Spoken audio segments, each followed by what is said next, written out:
Number 1. In the summer of 1942, 3 years into World War II, a mystery assailant targeted several residents in the small coastal town of Pascagoula, Mississippi, as they slept in their beds. However, in the aftermath of each of their assaults, none ended up assaulted sexually or brutally murdered. Instead, the assailant chopped locks of their hair off as they slept. Since Pascagoula provided the perfect environment to build warships as World War II carried on, this resulted in the town's population increases. As a result, the residents of Pascagoula were left on edge even more than usual that very summer. On June 5, 1942, at the Lady of Victory's Covenant, an unknown individual slit the window screen leading into the room in which two young girls slept. Even though the girls were asleep when the mystery assailant entered, they woke up in time to see whom they described as a man leaving the scene. They described the man as sorta short, sorta fat, and wearing a white sweatshirt. Both girls quickly discovered that each was missing a lock of their hair, respectively. Thankfully, that was the only thing done. A few days after this strange incident, on Monday, the mystery barber struck again. Just as they did before, they entered their target's room by slitting open the screen to their bedroom window and snuck in. This time, 6-year-old Carol Petey slept next to her twin brother. After snipping off a lock of her hair, the barber left without a sound. The only clue, aside from Carol missing a lock of her hair as well, found this time was a bare, sandy footprint. The following Friday night, the phantom barber struck a third time, attacking a sleeping couple. Unlike the previous 2 times the barber hit, he escalated to violence by physically assaulting the couple with a heavy iron crowbar, breaking off several of the woman's teeth, and knocking her husband unconscious. Both of them survived their attack, though the whole event happened so quickly that neither got a good look at their assailant. Also, oddly enough, the barber did not take any locks of hair like his previous attacks. Although no hair got stolen this time, the screen to their window was slit. As for the final attack linked to the phantom barber, on a Sunday night, a woman described, after the fact, being woken up to a sickening smell passing over her nose. The next thing she remembered was waking back up and feeling violently ill. Police later determined that the barber chloroformed the woman after he slit her bedroom window screen open, as he did in his previous attacks, and before he took a lock of her hair as well. A 57-year-old retired chemist named William Dolan was charged in connection to the attack on the couple. Dolan went to school in Germany and was, allegedly, a Nazi sympathizer. As for the other attacks before or after the attack on the couple, no additional charges were officially brought up against Dolan in connection the other offenses. However, many believed he was guilty of the crimes due to the claims made by the police that a bundle of hair was found behind his residence. Just as many people believed he was the phantom barber, and many still to this day, there were several who thought he fell victim to German phobia. Dolan was eventually released years later after passing a lie detector test. Now, whether or not Dolan is guilty of the attacks, it is also possible that the heightened public fear forced the police in closing the case as quickly as possible for the public's peace of mind. And if he truly wasn't the phantom barber, then the real perpetrator has never been identified or caught. That aside, the motive behind why locks of the victim's hair were stolen has never been explained either. Number 2. For many years it was believed Geeton Dugas was the man whom HIV originated within the US. Being a flight attendant for Air Canada and one of the earliest high-profile gay men to die of the virus, he seemed like a likely candidate as suggested by some back in the early 1980s. The media ran with this idea, calling him Patient Zero, and Robert Schultz's 1987 book on the AIDS crisis titled "And the Band Played On" further implicated Dugas. In the late 1980s, doctors and scientists were still struggling to understand the disease and how it operated, and most of all where it came from. By complete coincidence, around the same time of Schultz's book's release, some doctors studying the AIDS virus were recalling an incident that happened nearly 20 years before in 1969. In 1968, a 15-year-old African-American boy named Robert "Bobby" Rayford admitted himself into a St. Louis, MI area clinic with some rather unusual symptoms. His genitals, pelvic region, and lymph nodes were swollen. He had warts, sores, and lesions all over his body. After spending a short amount of time in the clinic, he grew weaker, began to look pale, and had trouble breathing. Doctors initially believed he had lymphedema but became more alarmed when he claimed these symptoms have come and gone since 1966. Further testing revealed he had chlamydia, herpes, and genital warts that had spread all over his body. Rayford refused to allow the doctors to perform a rectal examination. When asked of his sexual history, Rayford became very shy and withdrawn. He would only admit to having had sex once with a neighborhood girl. Still, doctors believed him to be highly promiscuous, and the idea of homosexuality was never something that occurred to doctors at the time to even ask about. They tried everything they could think of to slow his declining health, but nothing seemed to stop it. A beacon of hope came in early 1969 when, after giving him strong antibiotics, his condition briefly improved. By spring of 1969, his condition declined again. His white blood cell count was almost non-existent, and doctors found his immune system to be simply non-functioning. He was so weak, one of his doctors said he could barely say the words boo, and shortly thereafter he developed a fever that turned into pneumonia, which killed him at 11:20 p.m. on May 15, 1969, just 1 month before the Stonewall riots. His autopsy did nothing to help solve the mystery. In fact, it further puzzled doctors when they learned that the lesions on his body were Kaposi sarcoma, then only known as a rare form of skin cancer that often only affected older Mediterranean men. With no idea what was wrong with Rayford, doctors froze his blood, brain, and organ tissue for preservation at a University of Arizona lab for further study in the future. His case was only professionally published once in the university's Journal of Lymphology in 1973. By 1987, Rayford's case was long forgotten about, but a few doctors who once worked on Rayford's case were now investigating the AIDS crisis, and one recalled his symptoms back then and pressed to locate Rayford's preserved tissue samples and blood for further testing against information they now knew about HIV. A most sophisticated and sensitive test was performed on his tissue samples, and it came back solid with 9 HIV proteins in Rayford's blood. There was now no doubt that Rayford was suffering from the effects of AIDS in his final days. While it was a relief to have finally solved that mystery, all it did was open up another one. It was now proven with Rayford's case that HIV was certainly in the US well before the late 1970s as previously hypothesized. There were so many unanswered questions. How did Rayford get it? Where did that person get it? Where did they come from? Little is known about Rayford's life prior to this incident. He was described in the 1973 Lymphology Journal article as being mildly retarded. Rayford was likely living on the streets, and doctors at the time had suspected he had been sexually abused, but with more known about the gay community in the late 1980s, it was now recognized he most definitely could have been a male prostitute. In the late 1960s, homosexuality was heavily condemned, which would explain Rayford's unwillingness to talk much about his sexual activity with doctors, or the fact that he did not allow them to examine his rectum. So why didn't this disease spread quickly at the time in St. Louis? Doctors believed that because St. Louis was a hub for Trans World Airlines, it was likely someone who entered the city through that connection that brought it to the area in the first place. But, because there was a very small gay population, if really at all, at the time there was no major vehicle for the disease to continue to spread quickly.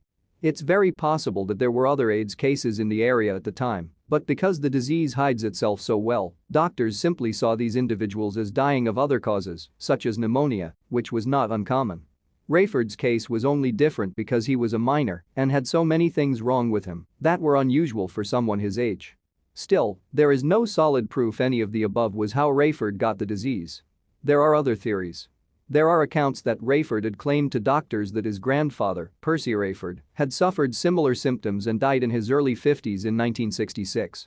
Researchers had tossed around the idea that perhaps Rayford was born with the disease, but Rayford did have 2 siblings who lived full lives, and his mother lived to be 80. Edward Hooper's book The River even theorizes he might have gotten it from open-air chemical tests done by the Army Chemical Corps in the 1950s in the area of St. Louis that Rayford lived. This book, however, has been heavily criticized since its publication in 1999, and that scenario seems unlikely. In all likeliness, the most widely accepted theory is that Rayford likely contracted the disease through prostitution. The mystery is just where and from whom. Today, further tests could be done to his tissue and blood to study the strain of HIV he had, which might reveal more information, but his samples have since disappeared after the initial 1987 discovery. Other than pictures in the 1973 journal article of his swollen body parts, no photographs of him have ever surfaced. Despite the importance of his story, it's relatively completely forgotten today. Rayford's memory should be remembered though as one of first certain victims to suffer from this horrid disease, not only in the context of the disease, but because he suffered from it when nobody could understand what it was or what to do about it, and, as only a teenage boy, that must have been terrifying. Number 3. The Montana vortex is a genuine quantum or gravitational anomaly that may redefine the laws of physics and nature. This internationally famous sacred site is located just 13 miles west of Glacier National Park and has been mystifying and exciting visitors for 44 years. Celebrating 49 years of family fun. Native Americans were the first to recognize this naturally occurring phenomenon and still honor it today with offerings of tobacco and sweet grass. Feel the power of nature.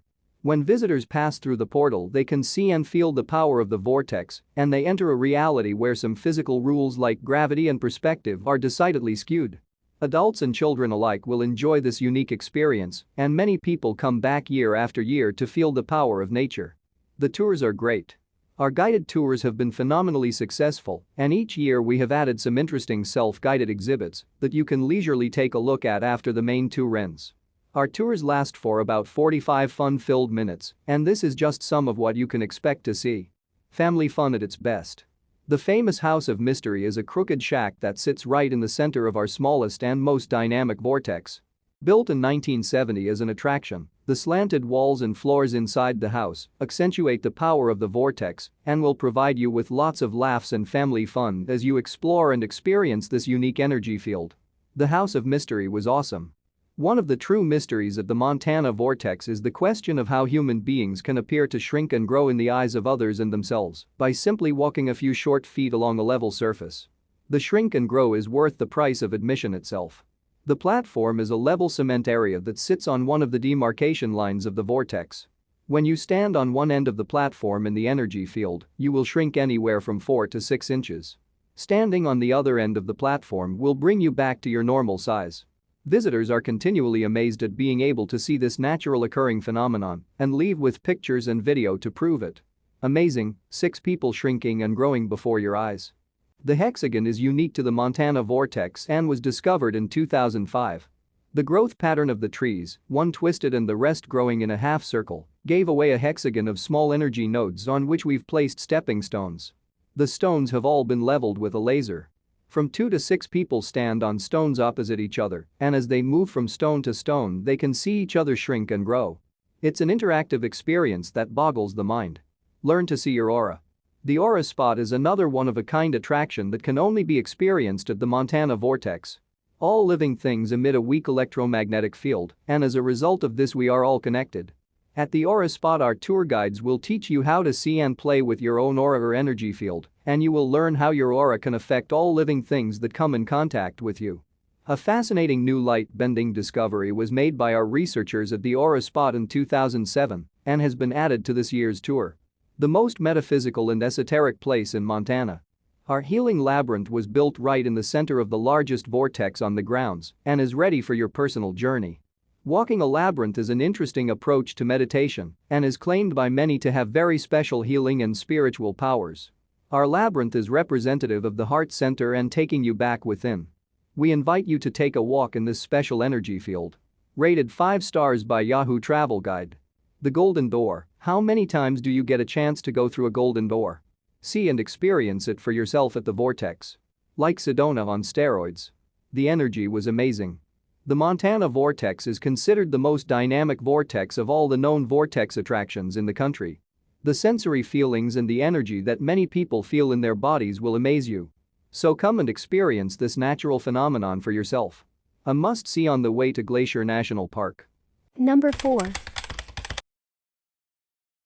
Is there such a thing as coincidences? Can all of the strange little pieces of synchronicity and often bizarre linking of the events around us all be attributed to sheer chance? The same thing can be asked about miracles, those incredible occurrences that seem to be some sign from forces that lurk beyond the veil of what we know. Is it just absurd luck or something more? Sometimes these two phenomena merge in remarkable incidents that seem unlikely at best and impossible at worst, but which seem to be almost preordained and orchestrated by strange powers beyond the limits of what we understand or beyond what we were even meant to. At 7:25 p.m. on March 1, 1950, the otherwise quiet evening in the town of Beatrice, Nebraska, was shaken by the roar of an explosion so powerful and fierce that it knocked out power all over town, shattered windows, and caused a local radio station to shut down. The epicenter of this spectacular blast was soon found to be the Beatrice's West Side Baptist Church, which had been completely destroyed and gutted by fire, the roof caved in, and walls blown out to reduce it to a charred heap.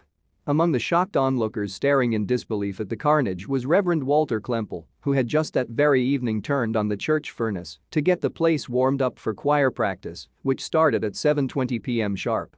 He was sure that they all must have died in that blast, but the firemen found not a single body, as no one had been in the church at all, through a bizarre series of events that defies understanding and is still seen as a true modern miracle.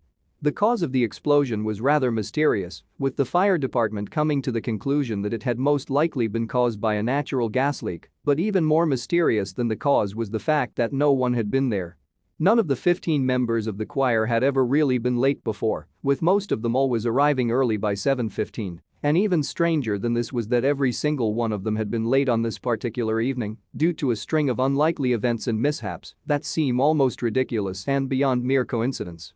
The Reverend himself had been late for the practice because as he had been leaving the house with his wife and daughter to attend it turned out that his daughter's dress was soiled from spilling food on it, and so his wife had ironed another. A fortunate stroke of luck, as it spared him a violent death, but it gets even weirder than this, with delays caused in each member for all manner of reasons. High school student LaDonna Vandergrift had never been late a day for choir practice, but on that evening, she had been stumped by a problem on her geometry homework and was so absorbed in it that she lost track of time and wanted to finish it before she left. Her friend and fellow choir member Rowena Estes and her sister were having car trouble that day, unable to get the vehicle to start no matter what they did, and oddly, they called LaDonna for a ride, which she could not do in a timely fashion because of that homework, making all three of them late and therefore saving their lives. Their high school classmates and neighbors Lucille Jones and Dorothy Wood usually went to practice together and were always early, yet on this day Lucille found herself so fascinated by a program she was listening to on the radio that she missed her usual time to leave the house and so made Dorothy late as well. Another student and pianist for the choir, Marilyn Paul, had actually wanted to arrive very early, but for reasons she could not explain, she had taken an unusually deep nap after dinner and overslept. It was not only students who were late for all of these odd reasons. Marilyn Paul's mother was the choir director, and she was late too, simply because she was trying to wake up her daughter, who could strangely not be easily roused from her slumber. Bizarrely, another woman named Joyce Black, who happened to be the choir stenographer, was also late because she was feeling uncharacteristically sleepy and lazy that evening, for some reason deciding to wait until the last minute to get up and brave the chill outside. She lived right across the street from the church, so close that her windows were blown out by the blast and objects were thrown about. Black would later say of her odd lateness, "I was just plain lazy. So I kept putting off going out the door. At last, I couldn't put it off any longer and when I opened up the door, our church disintegrated." Making it all odder still is that Black had just been about to leave the house when the explosion occurred. Another woman named Leonard Schuster typically went to the practice with her young daughter, but both of them were late because Schuster had suddenly been called upon to help work on a meeting for a missionary. Lathe operator Herbert Kipp was late because he had been working on an important letter and decided to stop along the way to send it off, and machinist Harvey All had planned to go to the practice with his two sons but lost track of time chatting with them, leaving the house late and unknowingly saving the lives of all three of them in the process. The devastated church has since been rebuilt, with no sign of the devastation that once tore through here, but the miraculous events that unfolded around the Lucky 15 have not been forgotten, and the case has appeared on TV shows such as Unsolved Mysteries and Beyond Belief. How is it that 15 different people, all known for their punctuality, all happened to be late on this one night, many of them for odd reasons, and in some cases just barely managing to miss that 5-minute window between 7:20 and what would have been their grisly deaths at 7:25? What are the odds that not a single one of them was in that building when it was destroyed? Was this just a random freak coincidence or were there other forces at work? Whether an actual miracle or an unlikely one in a million stroke of dumb luck, the weird case of the Lucky 15 will probably inspire wonder and awe for some time to come and make one really think about what coincidences and miracles really are. Number 5. Cultural icon Tupac Shakur was then taken to the University Medical Center of Southern Nevada Hospital after being shot several times in a drive-by on a Las Vegas strip on September 7, 1996, and was under a medically induced coma for 6 days before dying from internal bleeding on September 13, 1996. After several failed attempts by doctors to revive Tupac, his mother Afeni Shakur requested for his life support machine to be turned off. What were the events that transpired the days before the September 7 shooting that caused his early demise, and why has the mystery of his death never been solved? These are the questions that remain 19 years later. Chris Carroll, a retired Las Vegas Metropolitan Police Department sergeant, told Vegas 7 magazine in an interview last year that we may never know. Shakur's murder is still considered an unsolved homicide, and an unsolved homicide case is technically never closed. But nothing more is ever going to happen with it. After all the documentaries that have been put out pertaining to Pac's death, most fans attempt to put the clues together and create their own hypothesis, yet without hard evidence. It's still just an educated guess as to what really happened the night of September 7, 1996. The only real evidence police have are the witness accounts from outlaw member Idi Amin, who claimed to have seen all 4 men in the vehicle, and Yaki Gaddafi, who was involved in a scuffle with officers 2 days following the shooting after they pulled over a driver he was with and he protested. Officers did not try to locate Gaddafi, who was later gunned down in Irving, New Jersey 2 months after the shooting. Compton investigators assembled mugshots of several gang members, which included Orlando Anderson, the Crip that Tupac attacked in the MGM Grand Lobby hours before the shooting. Anderson is the suspect said to have fired the fatal shots that killed Pac. Las Vegas police later discounted Anderson as a suspect and interviewed him only once. He was later killed in an unrelated gang shooting. Pac's killer has yet to be found or even suspected, but the fight to bring his killers to justice is continual and highly publicized, which will hopefully bring the truth about his untimely death to light. Number 6.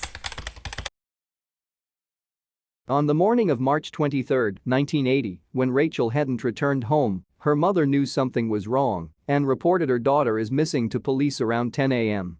On March 24, her mother telephoned administrators at Sanborn Regional High School to let them know her daughter wouldn't be in that day.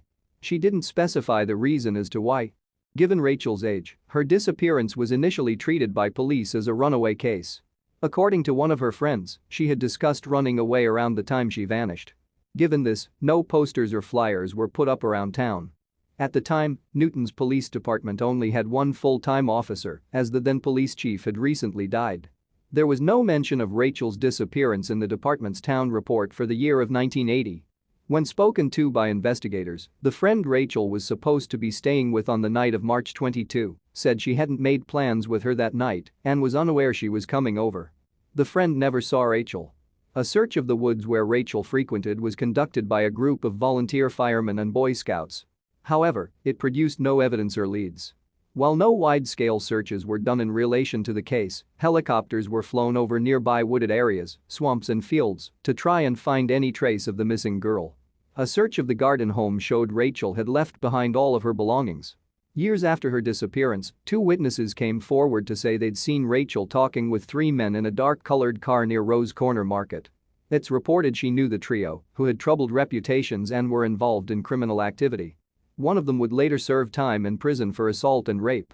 Allegedly, while at a bar in Haverhill, Massachusetts, one of the men confessed to killing Rachel. While specifics about this confession have not been released, it did prompt investigators to dig up a site off Route 108 beside a stone wall and a stream. However, no remains or evidence were found. It is currently unknown if any of the men were involved in Rachel's disappearance, and none of them have been publicly named. During the search, Rachel's parents consulted with psychics and hired private investigators, but their efforts proved fruitless. Her mother followed up on sightings from Haverhill and Hampton Beach, but both remain unconfirmed. In the 1990s, the state major police crime unit excavated a 60-square-foot patch of woods in town. No evidence was recovered. At one point during the investigation, a $10,000 reward was offered. Rachel is one of many missing females believed to have possibly been Princess Doe, an unidentified deceased female found in Blairstown, New Jersey on July 15, 1982. However, she has been ruled out as a match. In 2008, Newton police received a tip that led them to search Ice Pond and Country Pond, located within the area.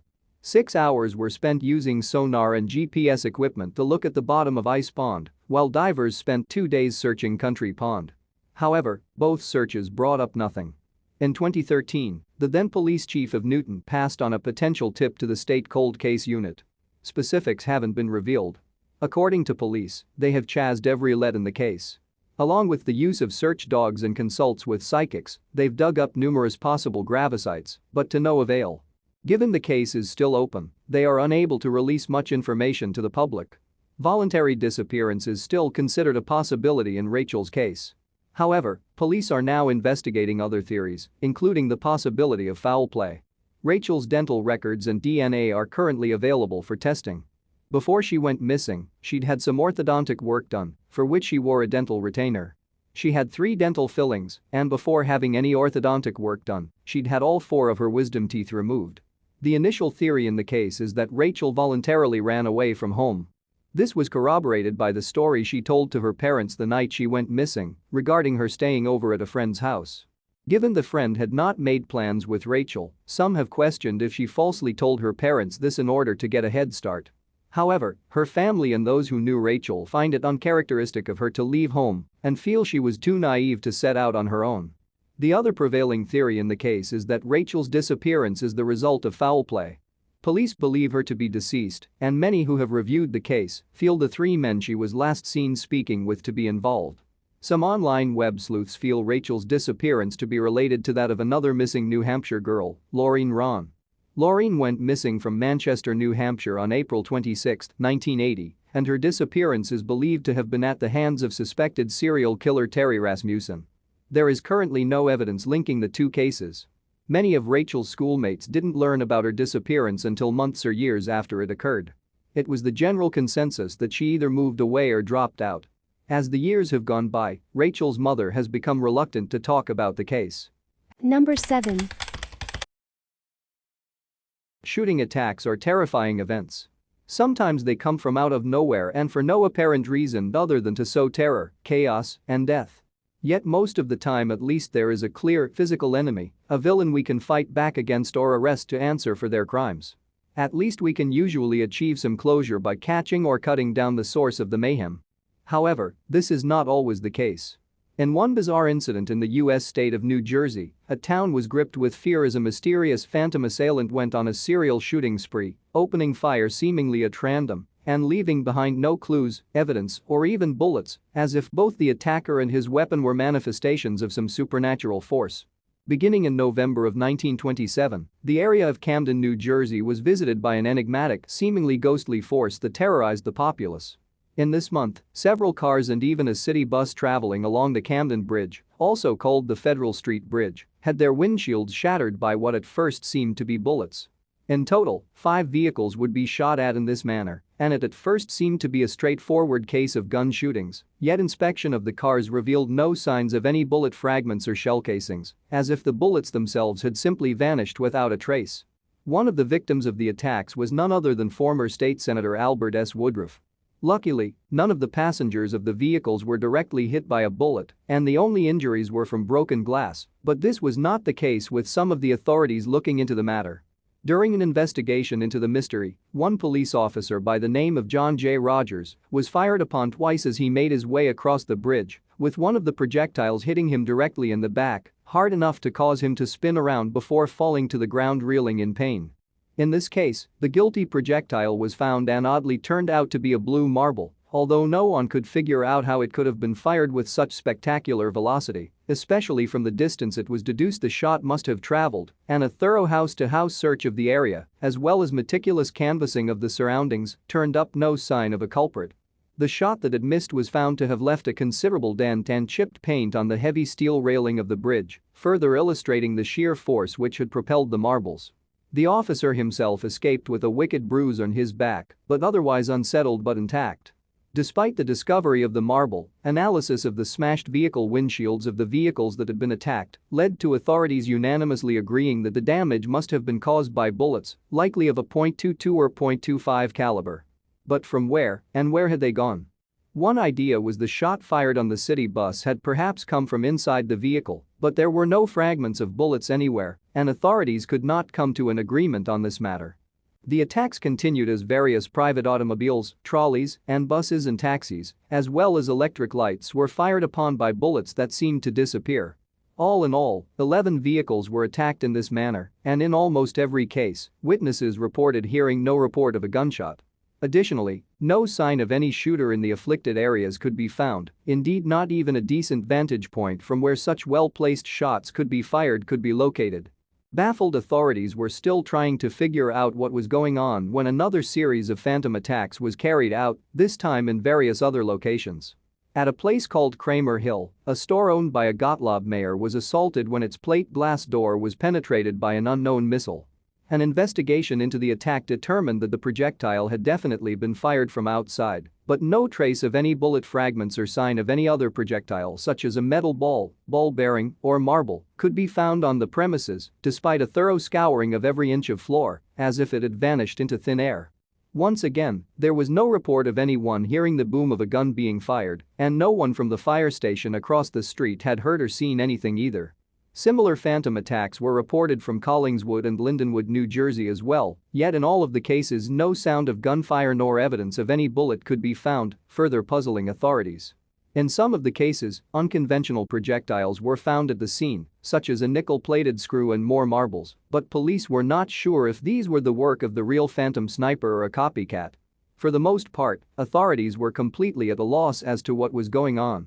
The best guess that anyone could come up with was that someone was using some sort of high-powered air gun or slingshot to carry out the attacks, but this was counter to the amount of damage caused, which seemed very much as if it had come from bullets. Additionally, there was no type of air gun or slingshot known to police at the time that could account for the sheer force with which the projectiles had apparently been fired.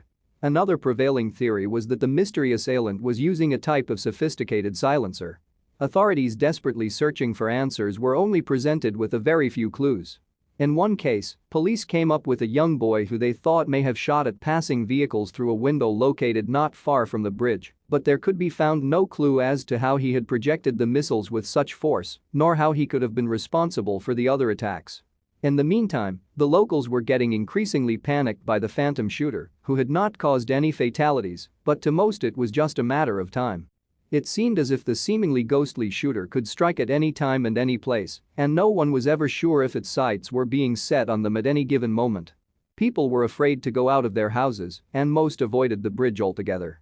It is thought that it is this very desperate panic that may have caused copycats to come out of the woodwork to take advantage of the chaos, which further muddies the waters when trying to reach a conclusion on this case. Another possible lead came in the form of a mysterious incident that occurred when a shot pierced the bedroom window of two young women sleeping in their bedroom at around 4:30 a.m. In this case, the victims explained that they had seen a strange man lurking on the street outside their home, who ran away with astonishing speed. One of the victims would say of the situation thus: "We saw a man with a gun standing across the street. He was looking up at our window. As we looked, he broke into a run. He reached the corner and I heard him say to another man, 'It's all right now, Louis.'" The mysterious man was described as being very tall and fleet of foot for his size, easily scampering away into the darkness. It is unknown who the enigmatic Louis may be.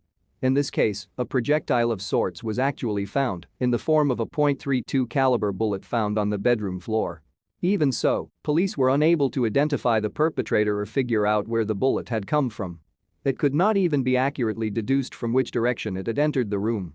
The rampant panic of the area continued until suddenly the attacks just suddenly stopped in 1928, leaving authorities no closer to solving the case than they had ever been. The whole incident remains a compelling mystery and is still unexplained. Who was this mysterious shooter and how were they able to so effectively evade police? Indeed, what happened to the bullets, which seemed to be just as spectral as the assailant? This is a bizarre case that still inspires speculation to this day, and no shooter or sign of his phantom bullets have ever been found. It seems that in some cases, shooters can not only come from nowhere but disappear into nowhere as well.